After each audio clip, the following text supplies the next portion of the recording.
Let's go directly to the word of the Lord, Isaiah 46. I think typo yung nasa tarpaulin, it's not 56, it's 46. Isaiah 46, 9 to 11.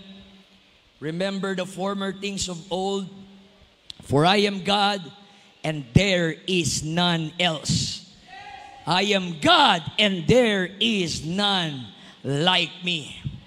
Declaring the end from the beginning, from ancient times, the things that are not yet done, saying, my counsel shall stand, and I will do all my pleasure. Calling a ravenous bird from the east, the man that executed my counsel from a far country. Yeah, I have spoken it, I will also bring it to pass. I have purposed it, I will also do it. This is the one God, the one King, sinasabi, kung ano ang sinabi ko, mangyayari yun. At kung ano ang gusto kong gawin, gagawin ko. Dili mo magbuot-buot. Kung ano ang pangako ko, mangyayari yun, whether you believe it or not, whether you like it or not, my purpose will stand. Hallelujah. Wag mo na kayo matulog, mamaya na kayo matulog. One verse, just support lang. Proverbs 19:21. Proverbs 19 verse 21. There are many devices in a man's heart. Nevertheless, the counsel of the Lord, that shall stand. Sabi pa sa NLT, ang tao daw ay maraming plano, pero ang plano ng Diyos will prevail. Kung ano ang gusto ng Diyos, yun ang mangyayari. Praise God. Kamayan mo yung katabi at sabihin mong, may purpose si Lord. Huwag kang maarte. Sabihin mo naman sa isa mong katabi, may purpose si Lord. Huwag magbagulbol. Hallelujah. Preaching to you tonight on the subject, the prevailing power of God's purpose. Kung ano ang purpose ni Lord, yun ang mag-prevail, mga igsuon. Kahit marami tayong plano, ang purpose ni Lord ang magpe-prevail. Palakpakan natin ang ating Panginoon. You may be seated. Praise God. Yan naman ang paborito nyo. Umupo, mga kapatid. Ngayong gabi, gusto tayong palalahanan ng Diyos na kahit gaano ka ka-successful sa akala mo, pag hindi yan ang purpose ng Diyos, you are a failure. Salamat sa tatlong nag-amen. Isang humikab, mga kapatid. Alam ko nakakaantok na, amen, amen. Pero susubukan ko ulit. Kahit gaano ka pa ka-successful tignan ngayon, kung hindi yan ang purpose ni Lord sa'yo, bumagsak ka. You are a failure. Dahil ang tunay na success ay magampanan ang kalooban ng Diyos sa iyong buhay. Oh, hallelujah. Sabi sa Mark 8:36, unsa may makuha sa usa ka tawo kung maangkon niya ang tibuok kalibutan apan kawad an siya iyang kinabuhi, wala gyud. What profit for a man if you gain the whole world? Para sa mundo, yan ang success. If you gain the whole world. Pero para kay Jesus, that's not success. Your true success ay hindi kung ano ang estado mo sa mundo. Ang totoong success, anong estado ng iyong kaluluwa. Kahit may pera ka pa, kahit mayaman ka pa, kahit sikat ka pa, kung ang kaluluwa mo ay papuntang impyerno, you are not successful. You are a failure. Because there is no substitute for purpose. Kung ano ang purpose ni Lord, wala nang mas maganda pa doon. Si Haring Solomon, alam natin ang kwento niya. Kung kagwapuhan lang, parehas kami. Kung kayamanan, parehas kayo. Kung kasikatan, parehas sila ni Evangelist Benson. Kung sa dami lang ng chicks, Pastor Jun, kay Solomon talaga. Hallelujah. Kung patalinuhan lang, walang makatalo kay Solomon. Sabi ng Biblia, walang tatalino higit pa sa mundong ito kaysa kay Haring Solomon. Napaka-talino niya. Pero tignan nyo, nung nawala siya sa purpose ni Lord, anong sabi niya? Vanity, vanity, vanity, vanity. Everything is vanity. Tinignan niya yung marami niyang babae, sabi niya, walang kwenta ang lahat. Tinignan niya yung palasyo niya, walang kwenta ang lahat. Yung corona niya, walang kwenta ang lahat. Bakit? Pag wala ka sa purpose ng Diyos, walang kwenta ang lahat. The only time that things make sense when you are in the purpose of God. Hallelujah. Everything is vanity in humanity pag wala sa purpose ni Lord. Hallelujah. Pag wala ka sa purpose ni Lord, kahit marami kang pagkain, parang di ka nabubusog. Pag wala ka sa purpose ni Lord, kahit marami kang pera, di ka naman masaya. Pag wala ka sa purpose ni Lord, kahit may maganda kang bahay, pakiramdam mo, homeless ka. Pag wala ka sa purpose ni Lord, kahit may sasakyan ka, hindi mo alam saan ka papunta. Pag wala ka sa purpose ni Lord, meron kang higaan, pero wala kang pahinga. Iniisip mo, ba't parang may kulang? Something's missing. And the irony is, nasa akin na ang lahat, pero parang wala ang lahat.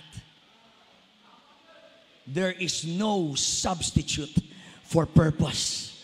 Kahit pa nakatira ka sa pinakamataas na castle, pag wala ka sa purpose ni Lord, miserable ang imong kinabuhi. Pero kahit nakatira ka sa ilalim ng tulay, ikaw ang pinakapulubi. When you have the purpose of God, hallelujah, you are filled, you are satisfied. Because there is no substitute for purpose. Sa buhay na to, huwag kayong matakot sumablay. Ang matakot kayo magtagumpay sa hindi kalooban ng Diyos sa iyo. Saya-saya mo kasi artista ka na.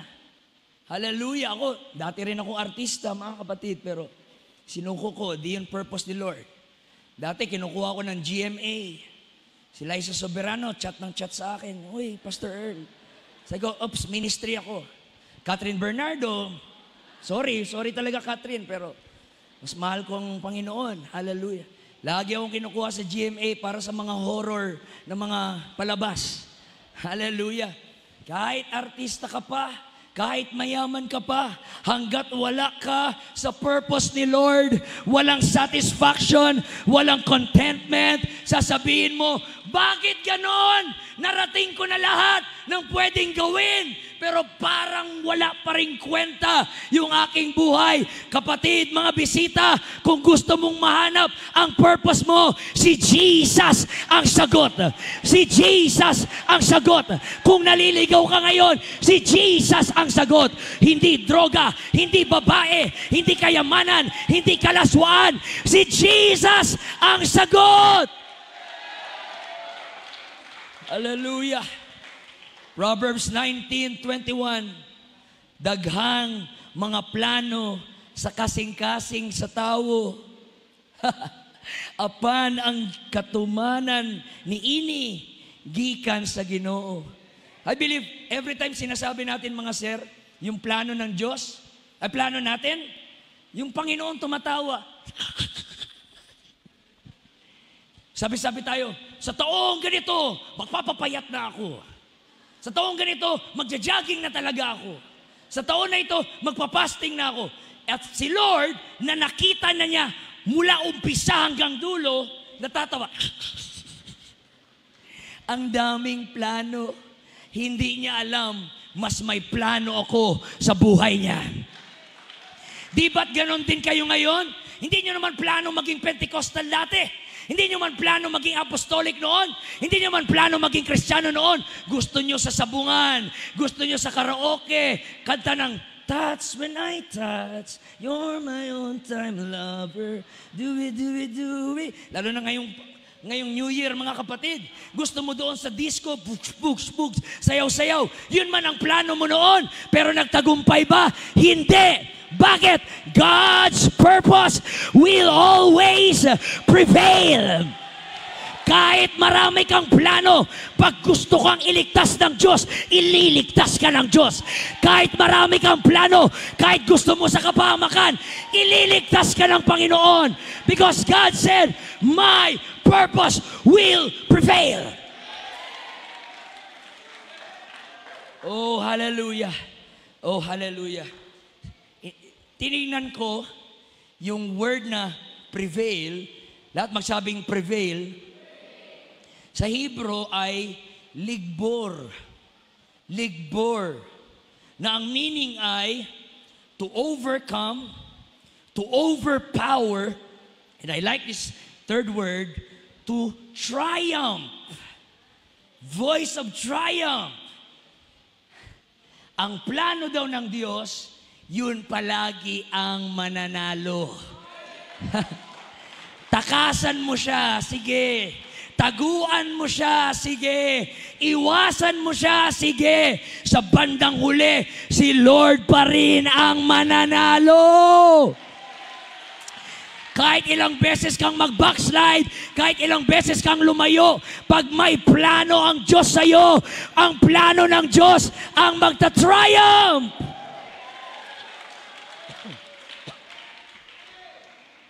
And your plans may be good, but God's plan is the best. Lahat ng mga pastors natin, kaway-kaway mga pastors, plano nyo ba magpastor dati? Wala man nagplano magpastor sa atin noon. Tapos tingnan mo, mga pastor na tayo. God's purpose will always prevail. May iba sa inyo dito, dati rin kayo nang lalait sa Pentecostal. Tinatawanan nyo sila na pasayaw-sayaw ng ganon.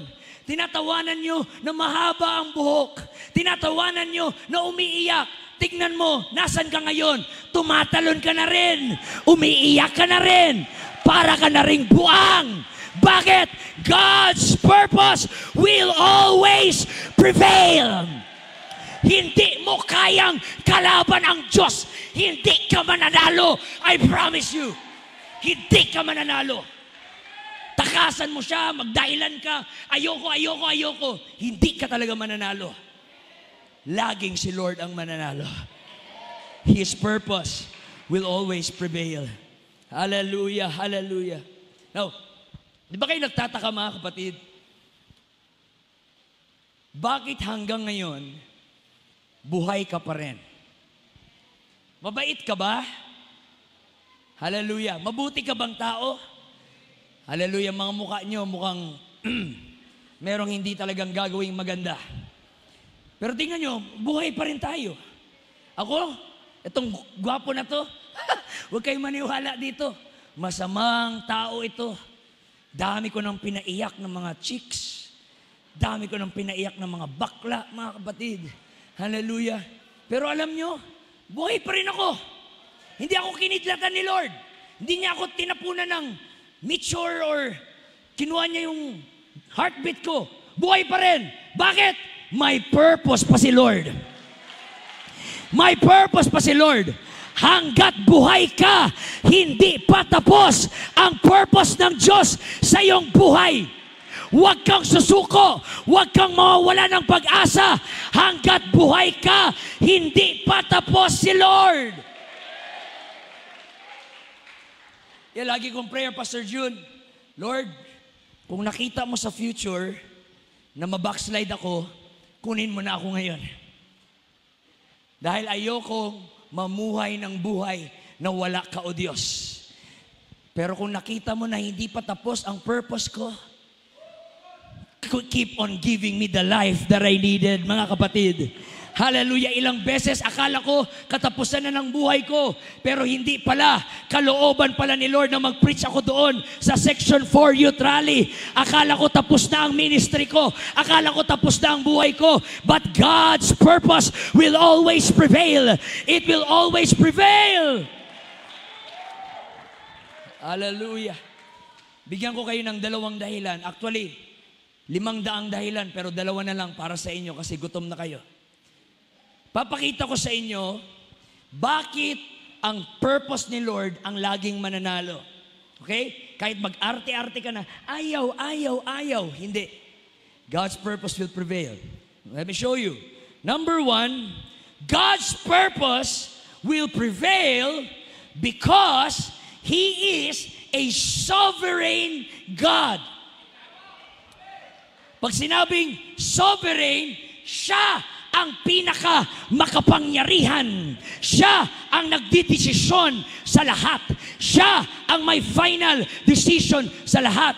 Walang labas sa Diyos na mas makapangyarihan pa sa Kanya. Siya lang ang nag-iisang Diyos na may kontrol ng langit at ng lupa ng ating paghinga, mga kapatid. He is a sovereign God. Aperan mo yung katabi mo, sabi mo, He is a sovereign God. Isaiah 46:9, hinumdumi ang mga butang sa daan, gikan sa karaang mga panahon. Kaya ako ang Diyos, ug walay lain. Ako ang Diyos, ug walay sama kanako. Sabi ni Lord, ako lang ang Diyos. Ako lang ang Diyos. No one before Him, no one above Him, no one beside Him, no one under Him, no one after Him. Wala nang ibang makapangyarihan kaysa sa ating Diyos. Walang bagay na nangyayari na labas sa pag-iisip ng Diyos. Walang bagay na nangyayari na wala sa kaalaman ng Diyos. Dahil ang sabi ng Diyos, with His sovereignty, I am God and there is none else. It's only me. Sabi ng kanta, you have no rival, you have no equal. Now and forever, God, you reign. Yours is the kingdom. Yours is the glory. Yours is the name above all names. I'm going to tell you, mga kapatid, ito ang panghawakan yung concept for the year 2025. Kahit anong mangyari sa ating buhay, always keep this in mind. God's purpose will prevail. God's purpose will prevail. God's purpose will prevail. Sabi ng Panginoon, ako lang ang Diyos at ako lang ang masusunod. Pag sinabi ni Lord, gusto ko may bagyo, wala tayong power to stop it. Pag sinabi ng Diyos, gusto kong maglindol, we have no power to stop it. Kung ano ang gusto niya, gagawin niya. Hallelujah! Kaya nung nangyari sa youth rally, nung nawawala yung kuryente, lapit sa akin, Pastor June, sinabi ko lang agad sa kanya, may purpose si Lord. May dahilan si Lord. Hindi man natin naintindihan ano yung dahilan niya, but we can guarantee may dahilan siya. Maintindihan man natin o hindi, walang ginagawa si Lord na random lang, trip-trip niya lang, aksidente lang. Hindi siya titingin sa atin at sabihin, sorry, hindi ko nabantayan yun. Sorry kung naranasan mo yan. Hindi ko talaga napansin. Wala, mga kapatid. Nothing can surprise God. Everything that's happening, every second, every minute, every hour, every year, every month, lahat ng nangyayari sa atin is because of the sovereignty of God. Hallelujah. Jeremiah 32:17. Sovereign Lord, you have made the heavens and the earth by your great power and outstretched arms. Nothing is too hard for you. Psalms 115 verse 3, apan ang atong Dios anaa sa langit, buhaton niya ang tanang gusto niya. Oh boy. Oh boy. Kala natin nangyayari dahil sa atin. Nangyayari yan dahil sinabi ni Lord na mangyari yan. Oh, thank you, Jesus. Daniel 4:35, all the people of the earth are regarded as nothing. He does as He pleases. Kung anong gusto niya, gagawin niya with the power of heaven and the people of the earth. No one can hold back His hand or say to Him, Lord, anong ginagawa mo? No one can come to God, naakyat tayo doon sa langit at papagalitan natin si Lord, Lord, bakit mo pinatay yung anak ko? No one. He is God. He is sovereign. At gagawin niya kung ano ang gusto niya. At minsan doon tayo nagtatampo sa sovereignty ni Lord. Kasi ang gusto natin, mangyari yung gusto natin, hindi mangyari yung gusto niya mangyari. Yung aking tatay, siya ang bunso sa lahat ng pestanyo. And not being biased, kung nakikinig man sila ngayon, ang papa ko ang pinakapogi sa kanila. Problema, siya ang unang namatay. 42 years old. Very young. Great preacher, great teacher, pero kinuha agad ng Panginoon at the age of 42. Nung bata ako, nagtatampo ako kay Lord, Lord, bakit yung daddy ko pa? Ang dami naman niyang, kuya, bakit yung daddy ko pa na bunso? Lagi ako naiinggit tuwing nakikita ko yung mga pinsan ko, niyayakap yung daddy nila ngayon. After nila mag-preach, may papa silang tumatakip sa kanilang likod na, I'm proud of you. Wala ako niyan. Why, Lord? Can I question God kung kinuha niya ang tatay ko? No! He is God and He knows what He is doing. Hindi mo kailangan maintindihan ang lahat kasi hindi mo talaga maintindihan. Diyos siya. Yung utak mo parang munggo. Kamunggo lang utak mo. Tapos manghingi ka, Lord, paki-explain. Ha? Yung gumawa ng billion stars, grabe ang utak niyan, ipapaliwanag sa ganito. Para kang maliit na mani na hinahamon yung galaxy. Ano ba ginagawa mo? We have no right. He is a sovereign God. Gagawin niya kung ano ang gusto niya. At ang plano niya, yun palagi ang masusunod, mga kapatid. Oh, hallelujah. Let me tell you right now, kahit ang demonyo, wala siyang pwedeng gawin sa buhay mo hanggat hindi siya pinayagan ng Diyos. Pag inatake ka ng yawa sa buhay mo, pinayagan siya ng Diyos. At kaya siya pinayagan ng Diyos kasi alam ng Diyos, kaya mo. Alam ng Diyos, malalagpasan mo. Alam ng Diyos, pagkatapos ng pagsubok na yan, you will give God the glory.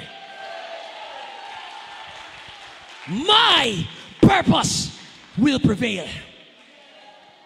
Lord, ang sakit. Lord, ang hirap. Sabi Lord, wala ko pake. My purpose will prevail. Kasi, kung purpose mo ang masunod, maimpyerno ka talaga. God ruins your plan because He knows your plan will ruin you. Sometimes, God will break your heart. Maligtas lang ang kaluluwa mo.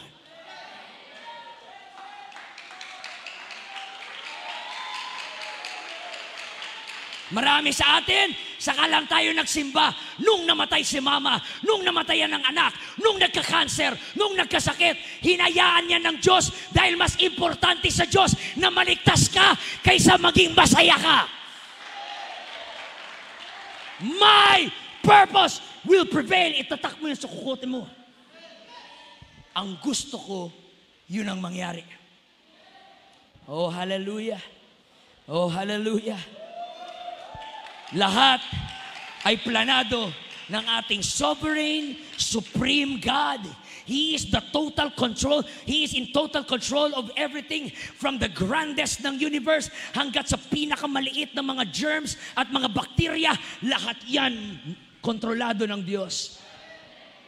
Yung pandemic, anong kala nyo ng pandemic? Na-stress si Lord na, oh my gosh, sorry, nagka-pandemic kayo. Hindi ko napansin yung COVID. Tingin nyo ganun ang ating Ginoo? No! Pandemic ay planado ng Diyos. At ang dami nating testimony ng mga iglesia, UPC, na ipatayo nung panahon ng pandemic. Hindi yun ang plano natin, pero yun ang purpose ng Diyos, and His purpose will prevail. Operan mo ulit yung katabi mo, sabi mo, His purpose will prevail. Hallelujah. Kaya huwag kang madrama, huwag kang maarte, kahit kumontra pa tayo sa Diyos. Sabi ni Apostle Pablo sa Romans 9:20-21, apan o tawo, kinsa ka nga magapanuho sa Dios? Magapaningkamot ba ang luwas nga buhat sa tao nga mag-ingon sa nagbuhat sa kaniya? Ngano nga gihimo ako ingon ani? What a statement. Yung clay ba, kayang questionin kung ano yung gustong gawin ng potter? Sasabihin ba ng clay, bakit mo ako ginaganito? Bakit mo ako ginaganito? Can you question Him? No. Pag si Lord may ginagawa, shut up ka na lang. Kaya, wala akong nabasa, Pastor Jun, sa Bible na sinabi ni Lord sa atin, understand everything. Because we can never understand everything. Pero ang alam kong paulit-ulit na sinasabi sa Bible, trust Him.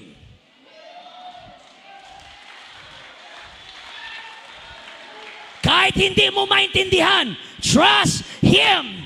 Kahit ang hirap-hirap na, trust Him. Kahit ang bigat-bigat na, trust Him. Kahit ang sakit-sakit, trust Him. Alam niya ang lahat ng bagay mula umpisa hanggang katapusan. Oh, hallelujah. Hindi obligado ang Diyos na ipaliwanag sa iyo bakit nangyari iyon sa buhay mo. Hallelujah. Sabi ni Lord, ako ang Diyos. Ako ang masunod.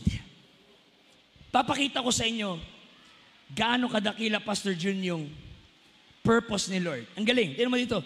Sa Proverbs 16:33. Ang pagbutang sa mga loterya, gipanag-iya sa Ginoo. Sa English pa, yung dice. Kita na mo ng dice? O kayong mga nagsusugal. Di ba lagi kayo nagda-dice? Kayong mga nagmamadyong. Sabi ng Bible, kahit yung ikot ng dice, si Lord ang nagdidikta. Hallelujah.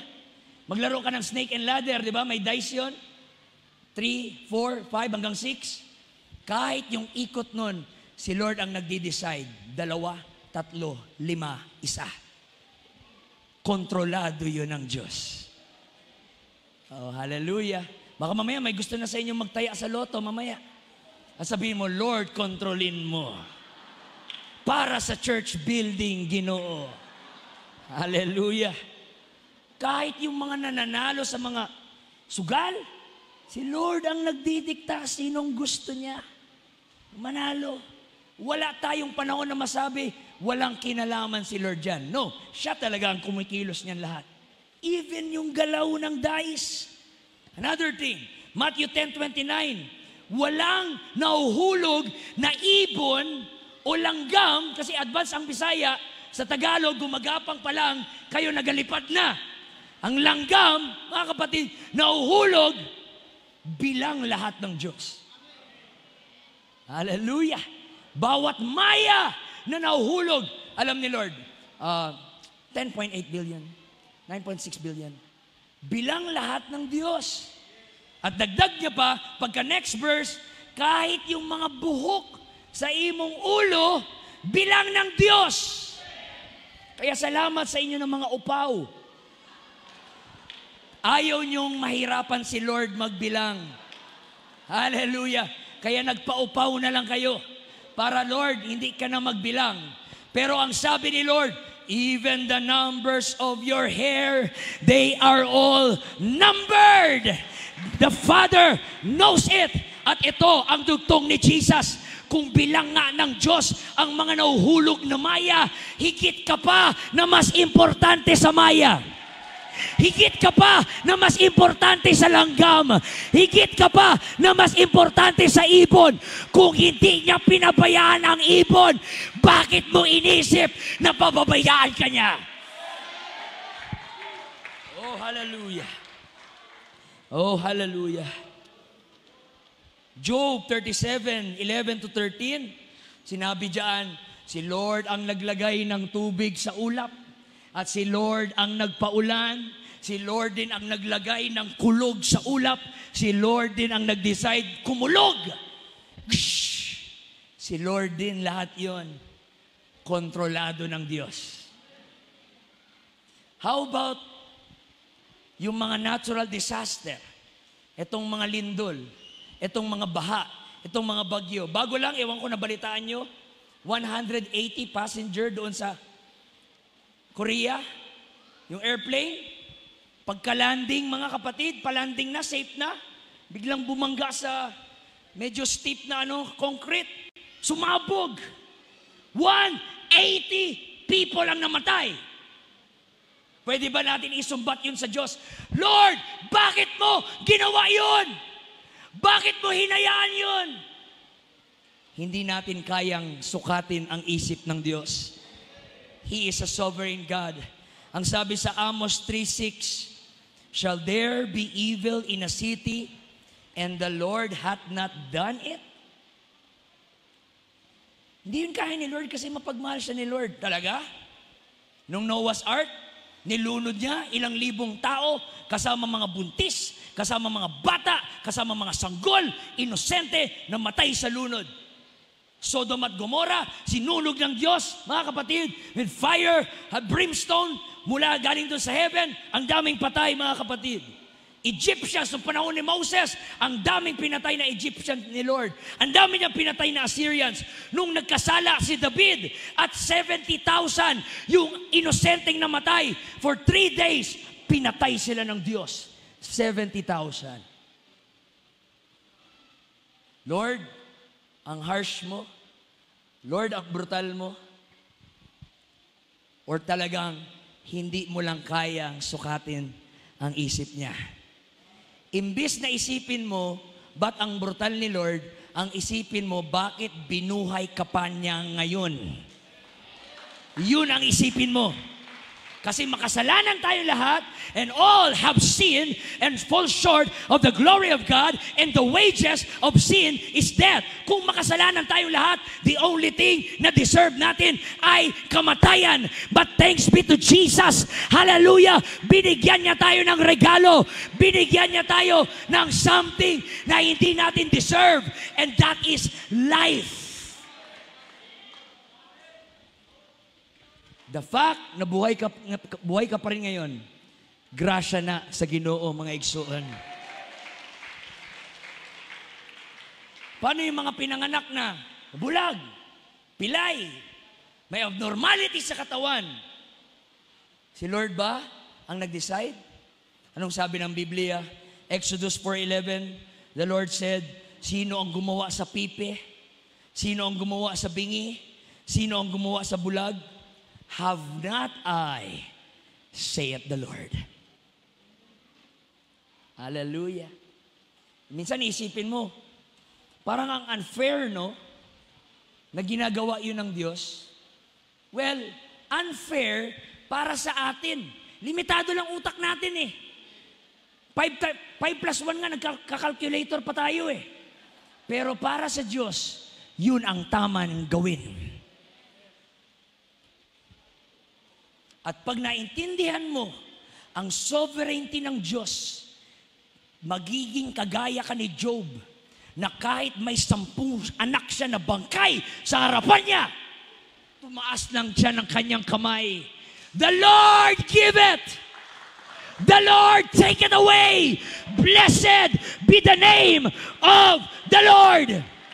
Naintindihan ba ni Job? Hindi. Pero kahit hindi niya naintindihan, pinuri niya pa rin ang ating Panginoon. Sinamba niya pa rin ang Diyos because he understand God is sovereign.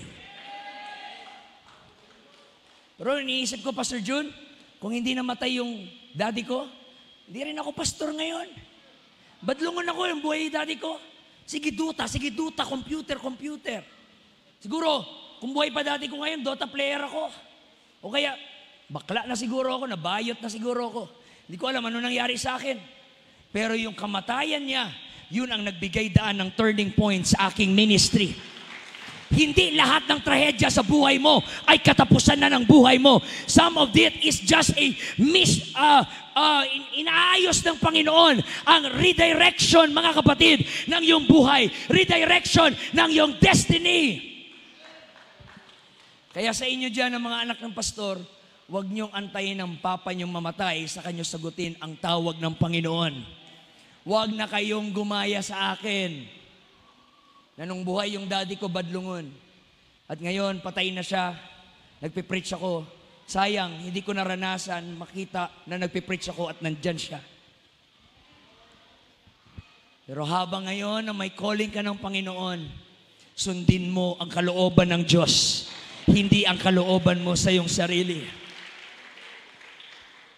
Pag naintindihan mo ang sovereignty ni Lord, kaya mong tignan yung cancer mo at sabihin, itong cancer na ito, gagamitin mo para sa imong himaya. Itong sakit na ito, gagamitin mo para sa imong himaya. Itong disgrasya, gagamitin mo para sa imong himaya. Kahit kamatayan ko, pag pinatay mo ako, Lord, yung pagpatay mo sa akin, magbibigay ng glory sa iyo. Because I have the concept that He is a sovereign God. Problema kasi sa atin, mga igsoon, gusto natin, kontrolado natin ang lahat. Kailangan naiintindihan ko, kailangan alam ko, kailangan dapat ganito, kailangan dapat ganito. Pero may mga bagay na talagang out of your control. Anong gagawin mo pag out of your control? Ay. Naunsa na ni. No. Pag yung mga bagay is already out of your control, like death of your loved ones, magkasakit ang mahal mo sa buhay, you can look at the sky and say, still I will trust you. Oh, hallelujah. Parang ayaw nyo na ako mag-preach, mga kapatid. Isaiah 40:26, sabi ng Bible, lift up your eyes on high and behold, sinong lumikha ng bituin? Sinong lumikha ng ulap? He calleth them all by names, by the greatness of His might, for that He is strong in power. Not one falleth.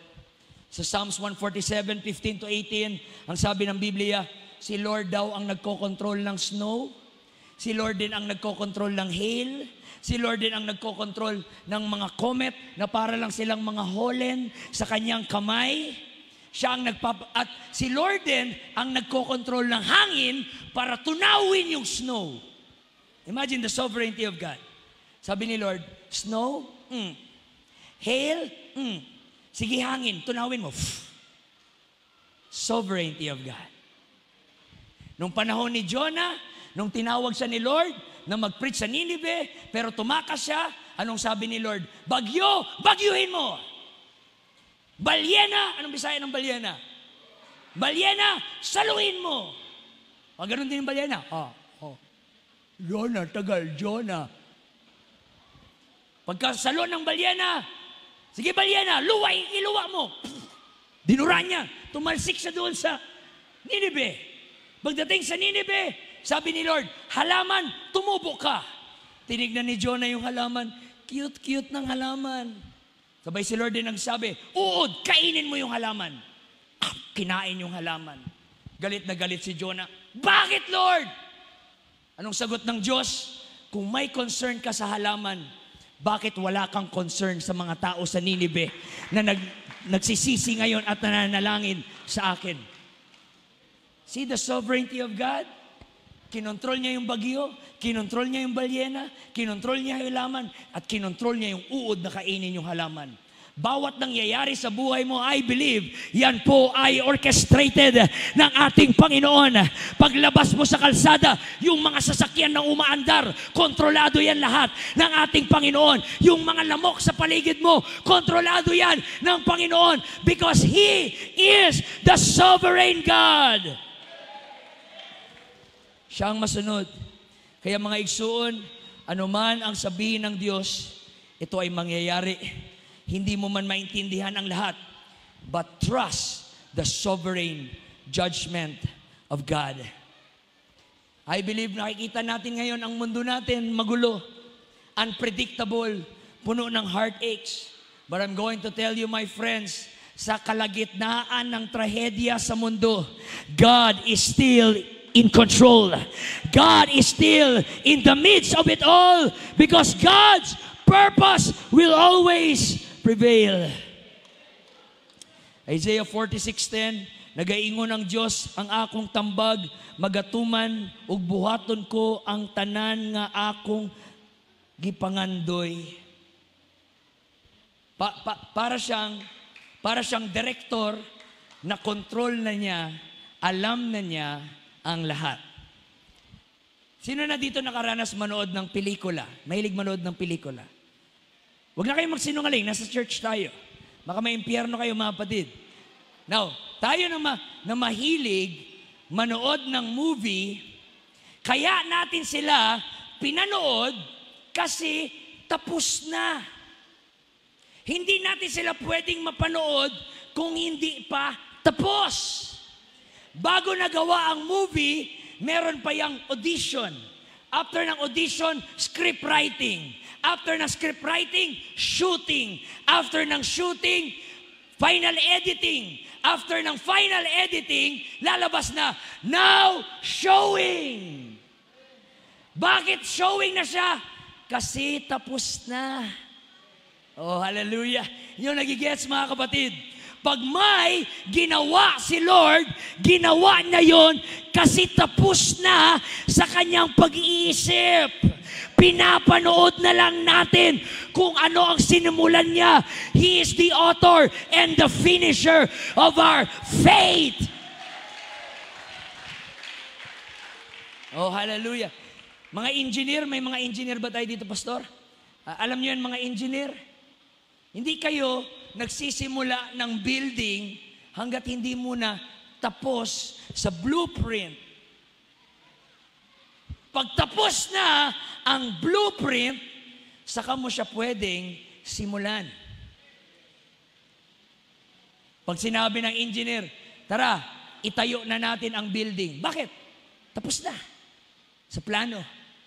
At pag tapos na sa plano ng Diyos, we can guarantee you and I can assure you, anumang sinimulan ng Diyos, matatapos mo yan mga kapatid. Hallelujah! Kung binigyan ka ni Lord ng buhay, nakita na kasi ni Lord na sa edad mong 15, maging ganito ka. Sa edad mong 20, maging ganito ka. At ngayong 2024, December, anong date ngayon? 29, dyan ka upo, ang gwapo na nagpipreach, lahat ito ay tapos na sa isip ng Diyos. All you got to do is to trust Him. Kahit hindi mo alam ang mangyayari next year, lahat ay tapos na sa isip ng Diyos. Kaya pag may problema ka, naipagsubok, smile ka lang. Tapos na to. Sabi ng doktor, 3 buwan na lang ang buhay mo. Sige po, tapos na to. Alam na ni Lord ang lahat. Sabi pa ng old song, I don't need to understand. I just need to hold His hand. Because God knows what He's doing. And His purpose will always prevail. Oh, hallelujah. Pangalawa, mga kapatid, bakit tayo dapat magtiwala sa sovereignty ng Diyos? God's purpose will always prevail because His purpose is good. Lahat ng plano niya mabuti. Ayaw niyo maniwala? Romans 8:28, and we know that all things work together for good to them that love God and to them who are called according to His.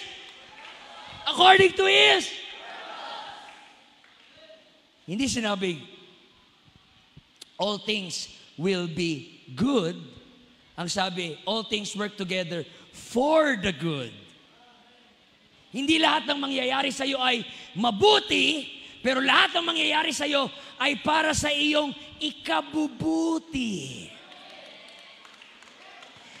Na hindi mo man maintindihan, si Lord na nasa future, tinatawag ka, padayon lang. It will be for your good. Simba ka lang, magpuri ka lang, huwag kang mag-give up, huwag kang sumuko. Dahil dito sa future, magpapasalamat ka na nangyari yung mga masalimuot na ayaw mo mangyari. Meron akong preaching dati. Ang title ng preaching ko ay, Kaya Pala. Hallelujah. Ilang beses tayo nangyari sa ating buhay yung kaya pala moments. Hiniwalayan ka ng boyfriend mo. Pinagpalit ka. Iyak-iyak ka. Ang pangit naman ng boyfriend mo, mukhang kalabaw, mukhang unggoy, mukhang lubot, mga kapatid. Tapos iniiyakan mo, Ngano Lord. Ano sa mani, Lord? Pero after a year, thank you, Lord. Kaya pala, may mas nahanda sa akin si Lord na mas gwapo, mas makadiyos, at hindi ako iiwan o sasaktan. Lord, bakit mo ninayaan masira yung motor ko? Sus, may nakaredy pala siyang sasakyan. Kaya pala.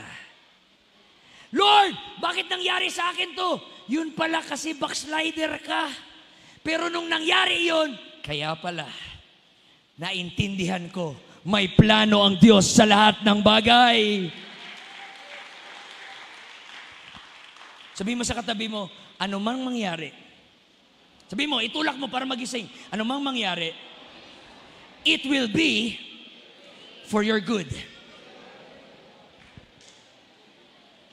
Hindi ka pa na-promote ngayon, it will be for your good. Hindi pa nabigay yung pinagpipray mo, it is for your good. Hindi ka pa sinasagot ni sister, it is for your good.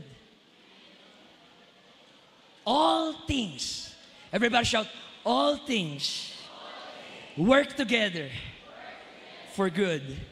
I love that. All things work together. Sorrow, joy, pain, and laughter, they all work together for the good.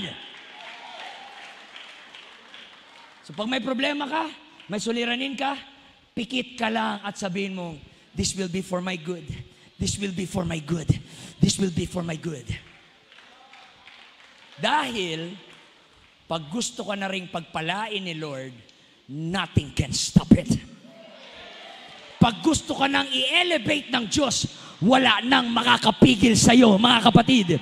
Kahit UPC, kahit si Satanas, kahit lahat ng tao, ayaw kang pagpalain. Pag gusto kang pagpalain ni Lord, pagpapalain ka ni Lord. Yan ang mahirap pag hindi mo alam yung sovereignty. Minamanipulate mo yung promotion mo. Pasipsip ka sa presbyter. Dikit-dikit ka sa mga tao. Pabait-bait ka. Dahil gusto mong ma-promote. Pasikat ka sa Facebook dahil gustong ma-promote. But let me tell you, pag gusto kang i-promote ni Lord, kahit magtago ka pa sa ilalim ng lupa, i-elevate ka ng Diyos. Why? My purpose will prevail. Huwag mong i-manipulate ang promise. Huwag mo i-manipulate ang promotion. Huwag mo i-force ang blessing. Hayaan mo ang Diyos gawin ang gusto niyang gawin in His time. Oh, hallelujah. Di ba Abraham?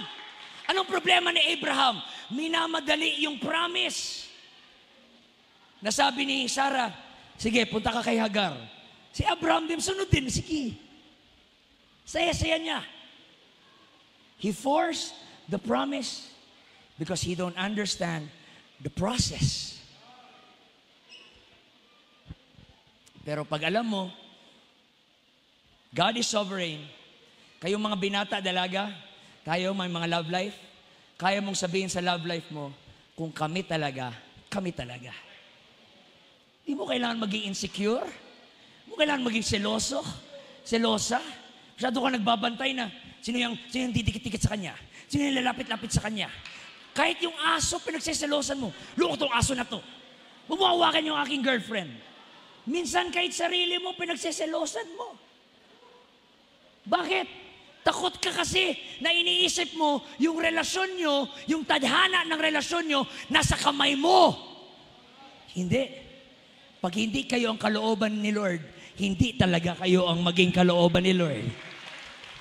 Pero pag kalooban kayo ni Lord, si Lord ang gagawa ng way para kayo ay magkasama habang buhay. Can I encourage you right now? Huwag matakot sa 2025. Tapos na ang lahat sa Diyos, January to December. All we need is to trust Him.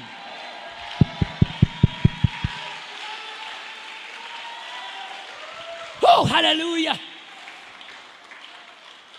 Pag naintindihan mo yan, kaya mong yakapin yung pinakamapait na loss ng buhay mo. At kaya mong sabihin, ikaw ang nakakaalam ng lahat. I trust you. Hallelujah. Ano ang plano ng Diyos? It is all for our good. Jeremiah 29:11, for I know the thoughts that I have for you, saith the Lord, thoughts of peace, not of evil, to give you an expected end. Ano man ang gawin ng Diyos, it is all for your good, it is all for your future, it is all for His glory.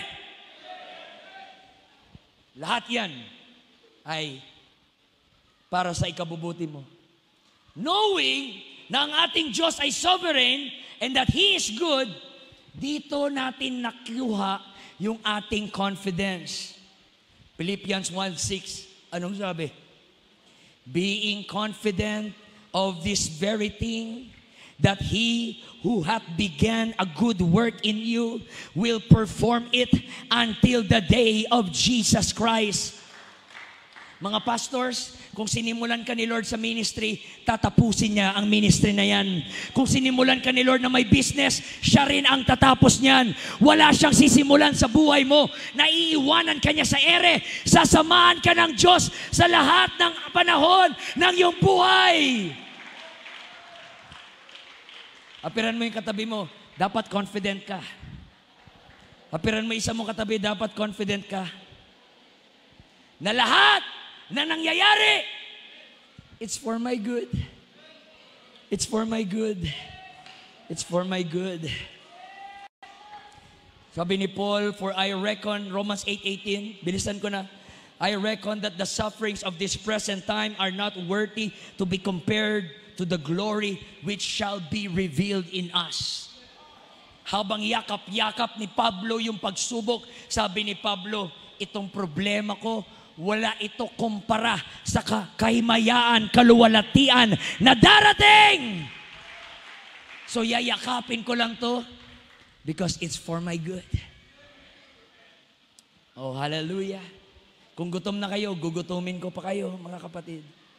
Huwag kayong matakot for next 2025 dahil nangako na ang Diyos, surely goodness and mercy shall follow me all the days of my life. Sa lahat daw ng panahon ng buhay mo, Hindi ka iiwanan ng kamaayo sa Diyos, ng mercy ng Panginoon. At ang sabi ng Bible, it is sure.